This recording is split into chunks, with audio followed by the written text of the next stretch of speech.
Shalom, shalom, everybody. Welcome back to another episode of the Pulse of Israel here in our eternal and ancestral homeland, the land of Israel, in our beautiful, eternal, biblical, and indivisible capital, Jerusalem, since King David's time. Now, I imagine you have already seen my guest today, and it's someone you hopefully already know of. I know him growing up as a famous actor, Michael Rapaport. Shalom, shalom, Michael. Shalom. Thanks for having me. It is such a pleasure having you. I appreciate being here. It was a real honor of ours to honor you with our Brave Leadership of Zion Award at our annual Pulse of Israel conference, because you're a voice that's very, very important nowadays for everyone, especially for Jews and especially for young Jews. Yeah, because here they get to see someone who has a name, a face, popular, celebrity, who's out there putting his reputation, standing up for the truth about Israel and the Jewish people today, because there's so many people so afraid. So Thank you so much. And hence we were so honored to give you our award. I appreciate it. It was a great night. I met a lot of really smart, cool, interesting, passionate people just in those few hours. Right. I was a little wacky because I had just gotten off the plane, but it was very, very, very nice. So tell us why? Why? I mean, there are plenty of Jewish actors in Hollywood, very few standing out using their voices, and almost none using their voice like you are. You know, to be honest, Avi, I mean, there's a few reasons why, how. You know, I've spoken, and I will, and I always have, have spoken out about many, many different things, but in regards to social media in the last few years, because social media is like you see a different side of people, right? You see more of an intimate side of people, like whether it's celebrities, politicians, everybody, everybody has a sort of a voice.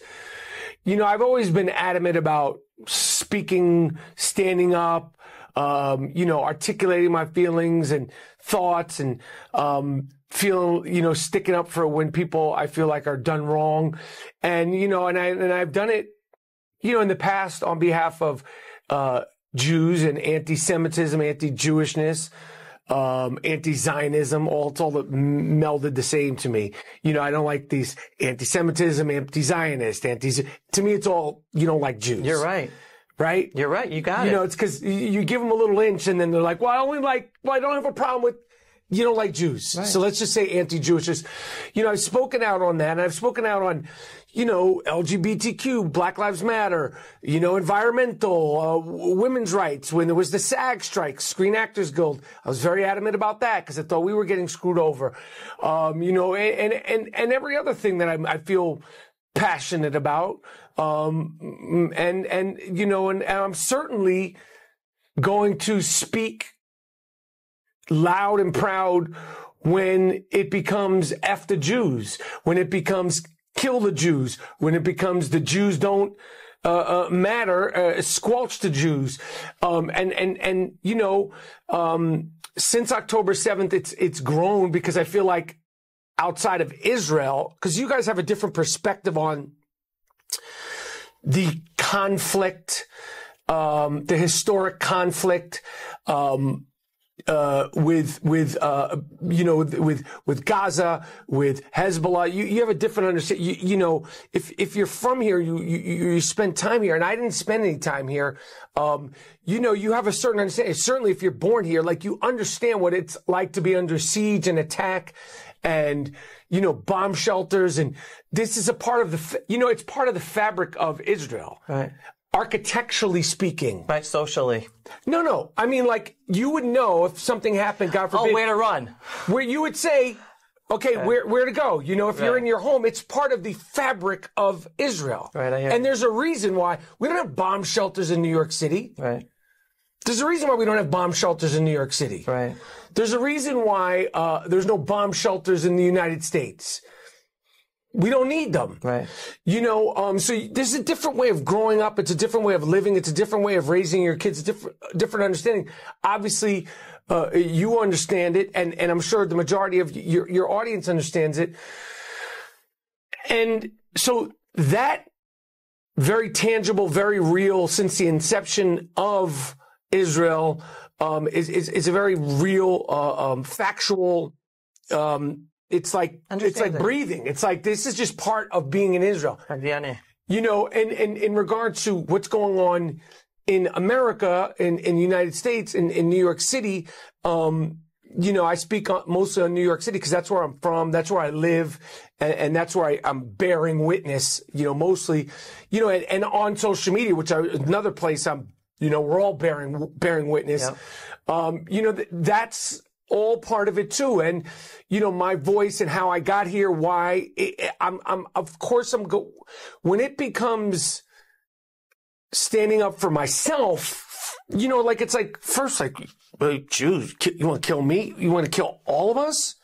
So that's where I'm at. You know, that's very, I understand that way more than I did, to be totally honest, before October 7th. That little part of, you want to kill me and everybody else and anybody in Israel, no matter what their denomination is, because there's still all sorts of people that were kidnapped and killed simply because we're Jewish, simply because we're Zionists. This is not acceptable. Mm-hmm. And I'm going to speak up about it.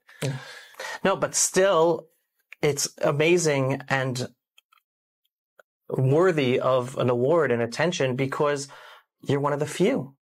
I appreciate that. You know, and I said the other night, you know, I appreciate the time that I've gotten to spend talking to you, talking to people from the community, people from, you know, Jerusalem, people that I met that night, you know, and you know, and I've had other people and opportunities and want to honor you. But to be totally honest, I don't need to be, nor did I intend to be, nor would I've ever planned or imagined that anyone would even thank me for anything I'm doing, because the way that I am behaving is like if you threw a fish in the water. Like, it's very, very natural and very instinctive.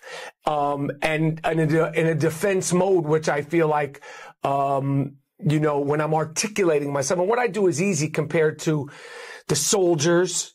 What I do is easy compared to the military. What I do is easy compared to, you know, so many different people. But I look at us, you know, as a Jew is a Jew is a Jew is a Jew. And I look at us as a Zionist, as a Zionist, as a Zionist, as a Zionist. And, you know, like we're together, like connected intrinsically. And so like, you know, like I am just doing my little smidge of a part. Sometimes it's the loudest. Right. Maybe it's with some more followers than anybody else. Sometimes it's the more gruff, more, you know, like kind of like the language. You know, but as far as like, thank you. And I appreciate the thank you. And I'm not, you know, not receiving it. I totally understand. But I'm just like, you know, like I'm just being myself in the way I would imagine everybody should and be themselves in one way or another. Like, everybody doesn't have to be as nutty as me or as, you know, brash as me or as vulgar as me. But it's like, no, we're not going anywhere. So you know what's so interesting? It's not acceptable to think we're going anywhere. Right. In terms of going anywhere from Israel, I mean, we're here to stay, 100%. And living. And Jews, 100%. All of it. Right. The whole thing. We're not going, you know, we're not going, Israel ain't going anywhere. Right. And the Jews ain't going anywhere. Amen. And we're not leaving New York. We certainly leave in Israel. We live in New York, we live in California, wherever you are, London, wherever the heck you may be, we are here. We have 100, like, to even say we have a right to exist as if it needs to be said. Right. It's crazy that it would even come out of my mouth. Like, what other country in the world people say, oh no, that country X has a right to exist? Only Israel. Only. It's like, why do people even say that? But you mentioned something so interesting, and you used the terminology. Like, I just acted like a fish in water, thrown into water. I mean, you're just acting naturally. Now think of all of our fellow Jews who are still so scared to use their voices, not acting naturally. I know. To just stand up for themselves. And especially our youth and college students. Just for themselves. I know. Just to the fear. It's crazy. You know, it's crazy. I don't know what it is, why it is. I can't speak on, there's so many of them and there's so few of them. What people's psychology is, you know, it's disappointing. It's disappointing, but the majority of us are fighting. The majority of us are standing up for ourselves. I believe that, and I see that. You know, I think that celebrities and famous people and followers, it's a little overrated. And the reason why I say it in regards to social issues, this is called a social issue. You know, I have a podcast, right? So the last 10 years of my podcast, the reason why I'm only referencing this, because the last 10 years of my podcast, whenever there's an award show, Grammys, you know, it could be even the ESPYs, which is the sports show, but the Oscars, the People's Choice Awards, the Emmys, whenever, and I've tracked it, and I went back and listened, whenever an actor or an actress or a musician will drone on about whatever, you're like, all right, get off the stage. We liked you until you just shut up. You know, so, you know, but, yeah. So that being said, you know, the response a lot of the time is like, all right, we get it. Blank, whoever you are, just, you know, get off. You know, especially when it goes on and on and on and on, and you know, it seems a little hysterical. Yeah. That being said, you know, actors, celebrities, historically artists speak out against things. So when this year the word hostages became a dirty word to say on TV, and just that, let's just start with that. Let's free the hostages. Yep. You could say free the hostages and some other jibber jabber. Knock yourself out. Cool. You're entitled to that. You could say free the hostages and I want peace. You could say free the hostages and ceasefire. Okay. But let's start with free the hostages. And the fact that was like, yep, no one would say it. It was surprising, hurtful, embarrassing, because of the fact what I said before, and is that they talk about my community of actors, artists, we go on about everything from the more serious to the most ridiculous. So when the silence, as they say, was deafening. Yeah. But that's on them, you know, that's on those people, and you know, time will tell. And as far as the Jewish ones, you know, they have to live with the consequences of that, because, you know, the history books will be written. Yeah. And since you bring up the hostages, I mean, I could attest to this almost every single day. You at least have one post, if not more than one, focusing on the hostages and having the hostages freed. And I think just yesterday, you made a very, very poignant video. Very poignant when you're at the beach in Tel Aviv and you're like, the hostages are only a few minutes away from here. Yeah. Like, not everyone knows that the state of Israel is smaller than the state of New Jersey. Yeah. And this was a tiny country. And Gaza is less than an hour drive from Tel Aviv. Yeah. Like, just take me through your thought process of that, because you're making that point. Yeah. I mean, it dawned on me. It dawns on me a lot. It dawns on me more than when I'm here, but it dawned on me in that moment because, you know, especially when I was in the South, when I was in Kibbutz Be'eri and Kibbutz Kfar Oz, and the Nova Festival, and you, like, you know, because you see the video, it's like people walked over here, people took cars over here, people paraglided, these animals did that, you know, so the proximity is very close. And I was just thinking, like, you know, when I'm in New York, you know, the whole conflict, the whole war, the whole situation seems so far away. And then when you get here, you know, it seems closer. And then I was just like, they're right there. They're right there. And I see the posters, and you hear the families, and like, it just gotta add to the terror that they're right there and they can't get them. They can't get out. And they're being held there now for 9 months. It's 9 months. Yeah. 9 months. And so it just, like, you know, and I'm in the sea, the infamous Mediterranean Sea that everybody's, you know, from the river to everybody's got something to say about you know, so I was just like, man, it hurts me, because I wish those people were able to leave, and, like, you know, and, like, when it dawns on me at times, like everybody, it's just like, you know, it's just like, it's just like hits you in the heart. And that's what I was trying to articulate. And I was trying to articulate because we can't normalize it. So that's why, you know, like I do try to say, I say something in one way or another on posts every day, because I'm like, outside of everything, you know, and in this and the arguing and the misinformation, the disinformation, the propaganda, that's first and foremost. To me, that's agenda 1A, B, C, D. And right after that is eradicate the animals that are in Hamas, unofficially in Hamas, civilians that associate, everybody, whatever denomination of terror, they need to go. And protect ourselves at all time from the north. These things like loom in my head, you know, constantly, like they do, I'm sure everybody, in different ways. So that's why I try to do that. And, you know, when you meet the families like I've met, and I've met escaped, returned hostages, returned ones. Now I haven't met any of the ones that were rescued. You know, you're like, they just want their family back. They're the ones that I've come across, and I haven't come across all families.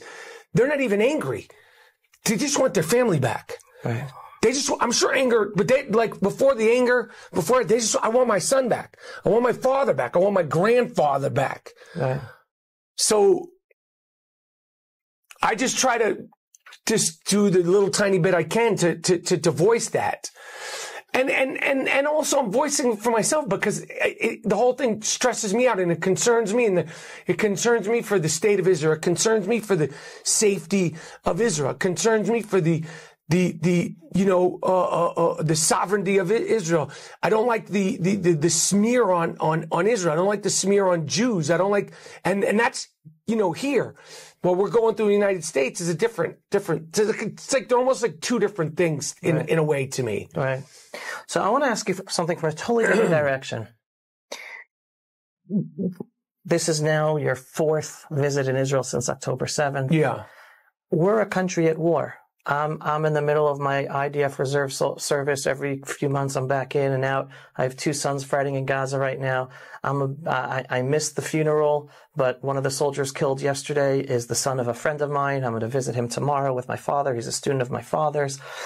Every single family in Israel is one separation away from either someone killed or injured. Yet you're here walking the streets and going to the beach. How would you explain the atmosphere and the attitude of Israelis that you're meeting on a daily basis and of Israeli society is, even though we're all in the middle of this war right now? It's a contradiction of, can a contradiction be more than one thing? I'm going to just guess it can be. It's a contradiction of many things. It's a contradiction of emotions. There is tremendous sadness. You know, you understand this 100% more than I do, and I'm sure everybody in the audience understands this 100% more than I do, because I haven't lost anybody from this conflict. You know, the amount of demoralization and heartbreak and stress and concern and families that have been breached and friendships that have been breached is unimaginable. Like you said, this beautiful place is the size, if not smaller, than New Jersey, little Israel. And, you know, I keep coming back. My wife and I keep coming back, you know, because we feel a pull and a need to be here. And as far as articulating what the state is, you know, like, I could just reference New Yorkers. When they talk about New York, like, the New Yorkers have a thing. And you know, I feel like people in Los Angeles, there's not really a thing, because everybody from Los Angeles is not from Los Angeles. So it's kind of, there's not a thing. I don't think there's a thing. You know, other cities, Boston, Philly, they have Israel, the people of Israel have a thing about them. And it's many things. And I think one of the things that I could try to articulate that I've noticed is that, because there's a spirit and there's a light, and that is a true thing. I'm not just saying there's a spirit of light because we're Jewish. or maybe there is a spirit and a light because we're Jewish. But the fact is that there is a spirit and a light to the people here in Israel. There is a resilience. There's a smile that doesn't go away. There's a lust for life and appreciation for life. And within all that, you know, like we talked about earlier, is this beautiful place where the architectural, the building, when you're going to a certain place, it is all built upon bomb shelters because they're constantly under attack. We're constantly under attack. Israel has been under attack 10 hours since its inception. This is a different way of living. Yeah. And this is also a democracy. This isn't a zoo. You know, there's countries around here that are animalistic ran countries, you know, because of the leadership and the mentality. This is, to describe it to, like, you know, I come to cafe and there's life and there's shook down the street and it's, you know, there's energy and there's a hustle and bustle and there's a, you know, trying to, you know, get the bills paid. There's all of that shit. There's everything here.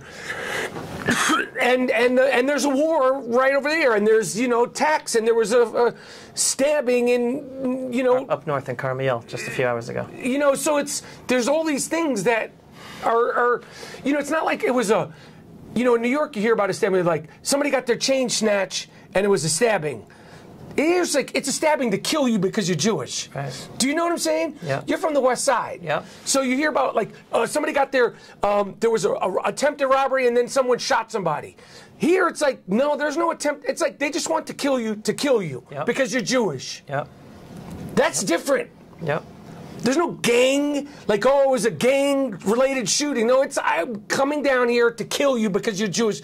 Because for some, I'm not cursing, some reason you've been brainwashed literally into thinking that your life will be better when you're killed. For killing a Jew. That somehow then you're going to be in the good part of paradise. You're nuts. Yeah. It's ridiculous. Right. So now I'm going to take that question to the other side of it. Because again, I have two sons fighting in Gaza, war taking place, Hezbollah, Iran in the north doing stuff. You're now in Jerusalem, enjoying life in Tel Aviv. What would your message be to people about coming on vacation in Israel now? Listen, come to. It's hard to say vacation. I know honestly. it's not the right word. No, but come to Israel. If you come to Israel, certainly Jews first and foremost come to Israel. If you're a world traveler, come to Israel. The people are magical. The men are gorgeous. The women are gorgeous. The food is gorgeous. The city is reeking with history. The water is just below bath water. It's just a magical, historical, unbelievable, rich, diverse, frustrating, one-of-a-kind place. It's just a special place. It's special with just special people of all kinds. And I implore Jews in particular, come and, you know, and be amongst your people and learn more and arm yourself with more information and more facts and more relations. You know, quick, long, short relationships with other Jews and Israeli people. The Druze community there's so many different people here. So I just implore people to do it. No, thank you. I wish I could charter my own jet and bring, you know, like 150 people and, like, you know, get it all and then send them back so they could spread the word, you know. Let's work on that. A Pulse of Israel Michael Rapaport jet trip to Israel, man. And I'll entertain everybody over the loudspeaker and do you got your effing seatbelt on? And, make sure you we're landing, so make sure you put away your belongings. Amazing. See, I didn't curse for you. Yeah, I know. That's trained professional. Yeah, amazing, amazing. I'm really appreciative. No, but it means a lot for people to hear you say that. Again, you're here with your wife for the 4th time after October 7th, during this war, and for people to hear you, like you're in, as much as possible during this war with all the trauma and the sadness, enjoying being in Israel from what there is what to enjoy, and enjoying Israeli society. We're still living. 100%. We're still living and trying to make the most of our lives with our families. I mean, I'll tell you, I think it's crazy. I was on a speaking trip in America like a month ago. We have 2 sons in Gaza, and my wife calls me, and she goes, "Avi, this is nuts. I'm at the pool with our other son right now. Like, how does this make sense? We have 2 sons fighting in Gaza. We're at war. We have trauma. We have families in our community that have lost sons in this war, who we know personally." And it's like, that's the different worlds we're living in. On the one hand, we're at war and on a personal risks or prices, and yet still going on with life. It's summer vacation, trying to make the most of it for all the rest of us, and that's the resilience. 100%, and the juxtaposition. I love it here, man. I love it, and as much time as I lost, much time as I didn't say lose, as much time I didn't spend here in the first half of my life, I am going to make up for it in aces, spades, hearts, and clubs going forward, because I just love it so much, and being Jewish means so much to me, and being a Zionist means so much to me. I just adore it. I love it. No, that's amazing, and that's a great segue. Just to go more into your personal story, because like I asked you, like how did you consider yourself, your Jewish identity before October 7th? And you said I was a bagel and lox Jew. What changed with October 7th? Why did that change you to deepen? That was the push identity? off the ledge. But it's been a few years between me and my wife, and putting mezuzahs in our home, and Shabbats, and just practicing more. That's been going on quietly, but it wasn't asked about, because it's just, we were just doing it. Like I said, October 7th. It was a short story short, it was a wake up call, and it was a it was a primal. My response was very primal and very like nature. You see like elephants give birth, and they, it's like, well, that's that, or you see the elephant fight to, on behalf of the. Exactly. This is what it was, like it's just very natural. I didn't think twice about it, and everything that's come, from it, and exploring my Judaism and understanding my Judaism and going deeper into my Judaism, that's just been a benefit. To be honest with you, that's been just a benefit.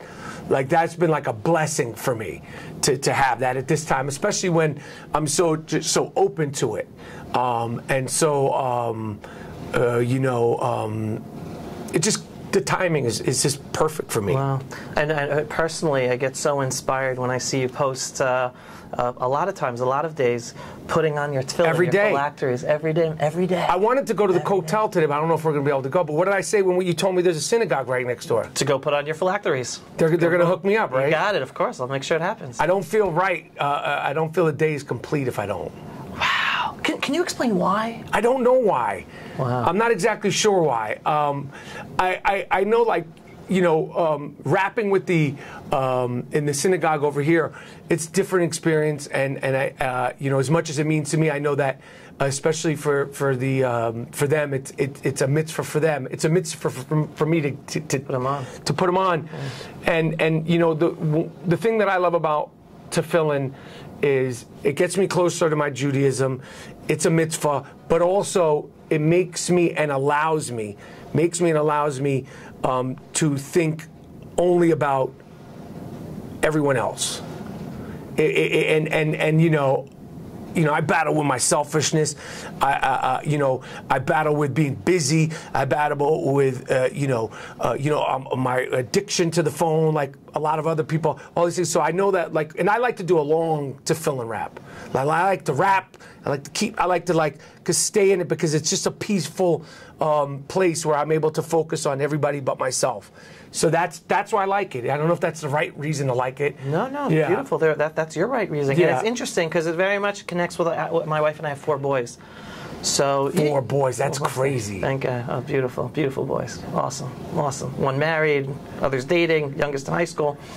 But, like being a parent, there's the challenge of of giving over the values and the religious aspect of a lifestyle, even no matter how beautiful or how meaningful it is, it's always an educational challenge to pass those values that are so close to and important to you, to your children. So in terms of putting on tefillin, putting on phylacteries, so like some, especially teenage boys, no, I don't want to do that. Of course. It's the challenge of teenager. It doesn't make a difference, religion, not religion. But so one of the educational message I always gave over to my boys was that putting on tefillin, it's one of the one things that we could do as physical beings. Yeah. That a physical action of being close to God. Because we have parts of the Torah in our little black box over here and over here. And that's how that represents God. So you're putting God on your body. Like, you could be so close and feel that. I like that. Excuse me. I totally understand that and I like that. And I get that. And it's real. It's real to me. Right. I mean, and I love the physical act of it. It's just a beautiful, beautiful tradition. It's I just love it. Right. And the thing that I do additionally, again, some people have this tradition, not everybody. I wear a talit. Yeah, I need to get the one. big white talit, right? Yeah. So like every day I wear my tzitzit, right? And then in synagogue, we wear a big one. When I say the blessing and put on my talit in the morning, I'm just disconnected from the world, and I feel like I'm just enveloped with holiness. Yeah, that's what I like. That's what I'm trying to say. Yeah, and I just like it. I just like it. This Chabad kid, young New York Chabad kid, my friend Yossi. Yeah. When I started Rapid Tefillin, because he was the one that was really on me about doing it. I was like, yo, can I do it more than once a day? And he was like, you can, but it's not, you get one mitzvah. I was like, all right, I'll just, because I just was like, sometimes I feel like I need more, so I just do a prayer or something like that. But the conversation was, because he's 22, he's like, this, try to explain it to this. It was a funny conversation. So now I want to take you in a different direction now. Same direction, but a little tangent. I like to tell people in all my Pulse of Israel programming and my speaking engagements that Israel is the solution. Like everyone, the whole focus of the media and social media is we're the problem. Jews are the problem. Israel's the problem. I'm like, no, folks. Israel is the solution. We're the solution for the Middle East. We're the only country where we have peace and no apartheid. And so where everyone, I like to tell people, this is a great line. Israel's the only country in the Middle East where a Sunni Muslim, a Shiite Muslim, a female Muslim, a gay Muslim, an atheist-born Muslim can have freedom and equality with Jews, Christians, Druze, and all other minorities. Mm-hmm. The only country in the Middle East. Mm-hmm. And yet we're the ones called apartheid and we're the trouble? Right. No, all the other countries are the problem. Right. But everyone dismisses that and then they focus on it, right? Right. So I'm always saying Israel is the solution. We're the solution to peace and also we're a solution to Jewish identity. To helping Jews today feel more connected to their Jewish identity. So I wanted to ask you about that, because October 7th was something that happened to the Jewish people in Israel, and here you're 4 times visiting Israel since October 7th. How would you explain how Israel in this case is helping you strengthen your Jewish identity? How is Israel? I mean, there's so many different, reasons. I mean, Israel's existence is helping me strengthen my Jewish identity. Israel's perseverance, Israel's toughness, Israel's spirit, how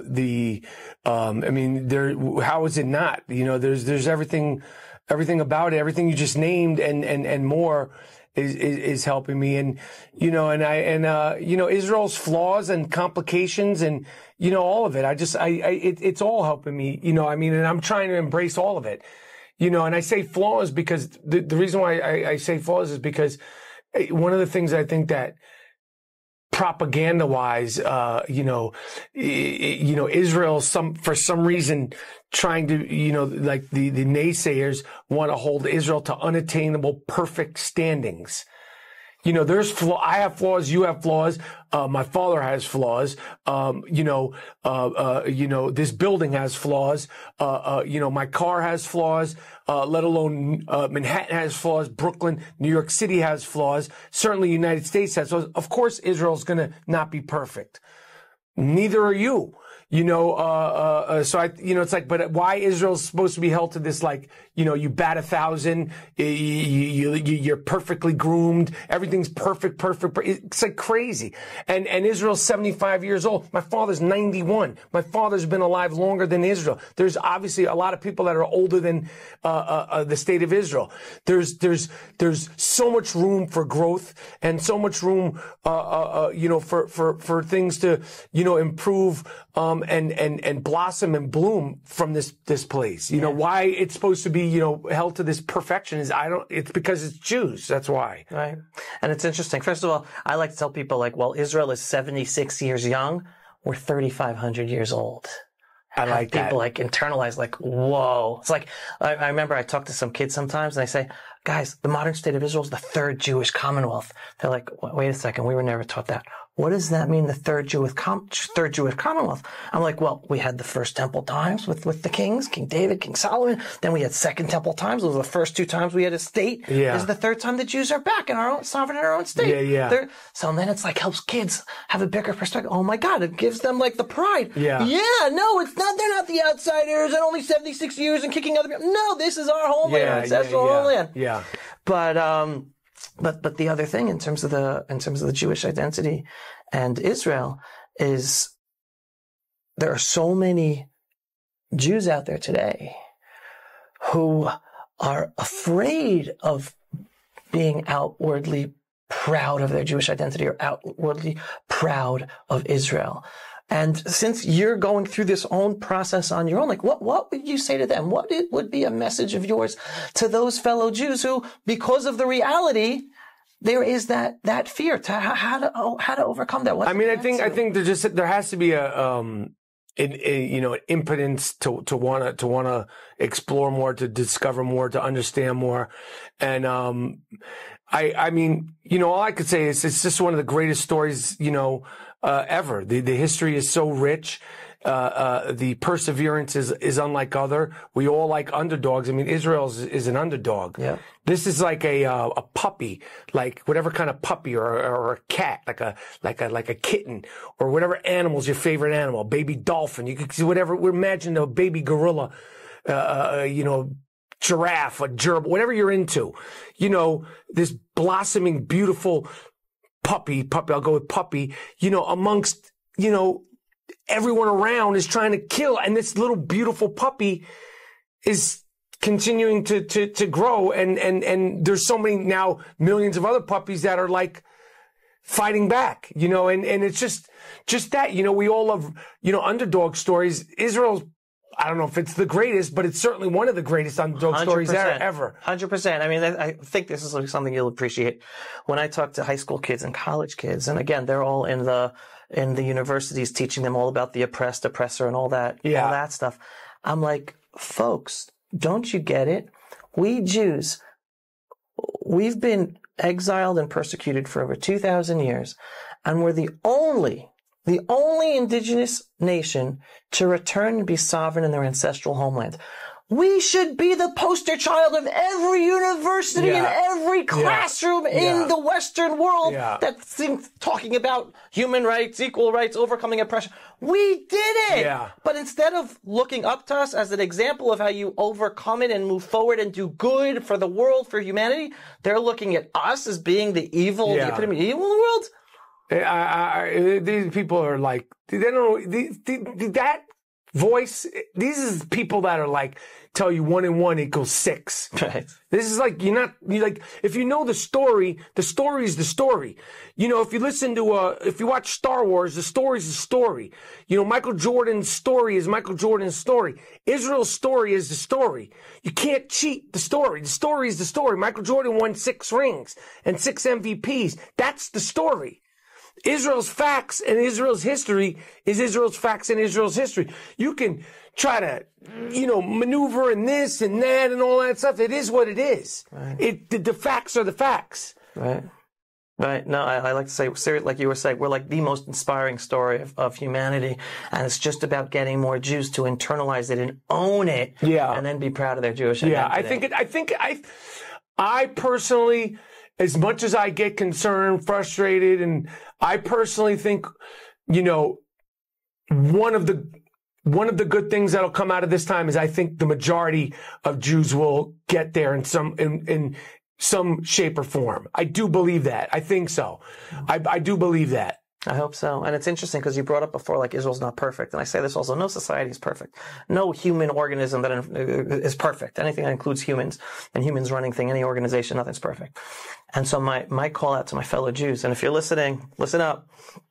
I'm always like, you're not supposed to, Jews, God didn't tell us to live here in our ancestral homeland or give us this ancestral homeland because it's perfect. Like, no. Our purpose as Jews is to be part of the process of making the Jewish country, the ancestral homeland of the Jewish people, the best place as possible to be a light into all the nations.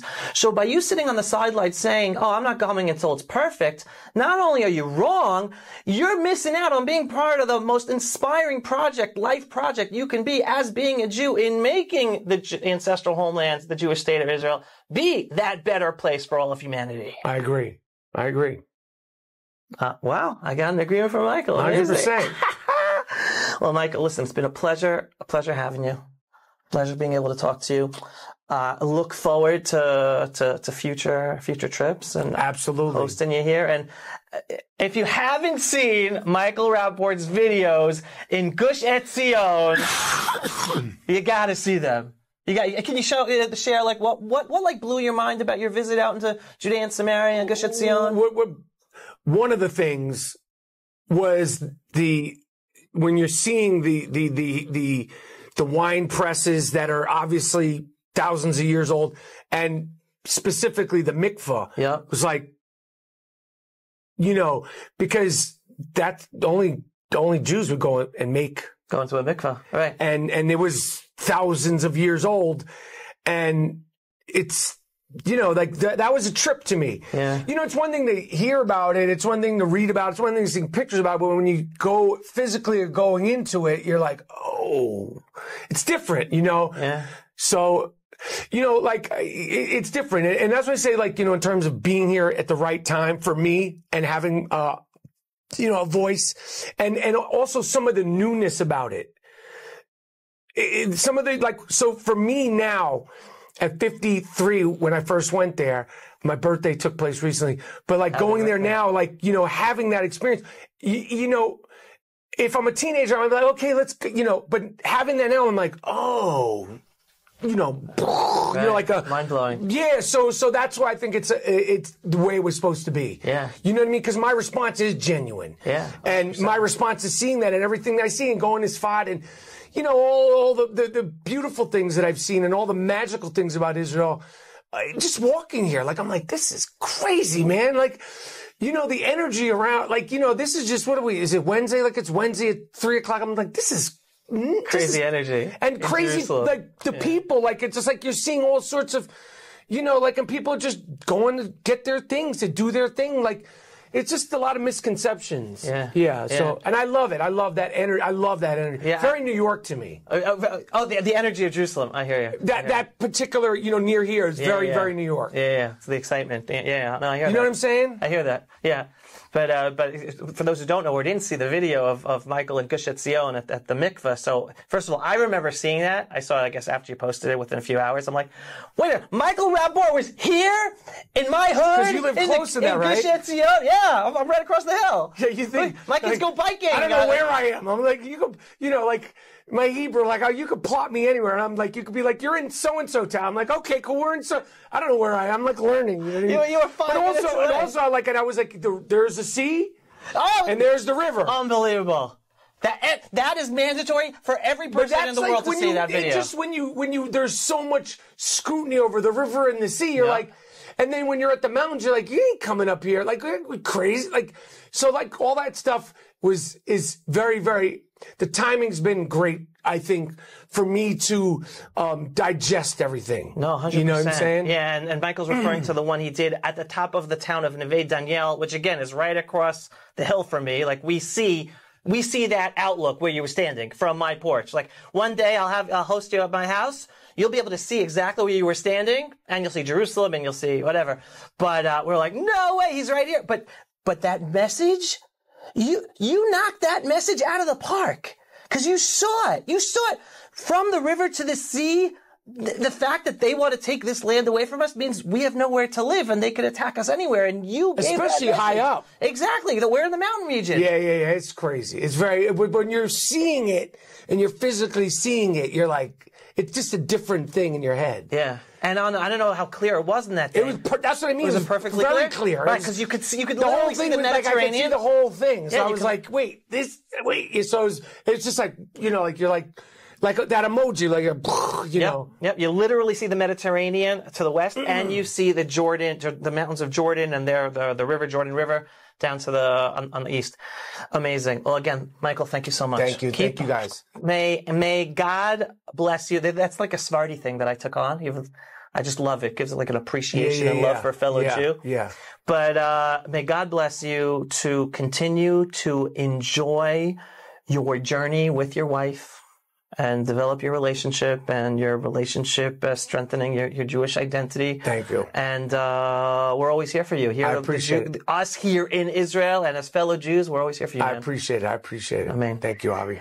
Everyone, special interview with Michael Rapaport here in our ancestral biblical homelands. Too. And there you go. Give it to me. All right. Amazing. Everyone should, again, we were honoring Michael. Can I say this? Yes. And I made the special request. I had no clue what your response was going to be. I think I did one S word. You did. I did one, but they laughed. They laughed. It was apropos one. It was earned. Yes, it was earned, and they know. I didn't do any gratuitous curses. No, it was just one. I just dropped one. Right. No, but we did make the special request if he'd refrain from curses, and Michael said, "Yeah, sure." I get it all the time. Don't worry. Everywhere I'm like, yeah. Like you show. I'm like, I'm not an animal. Like I got it. I work G.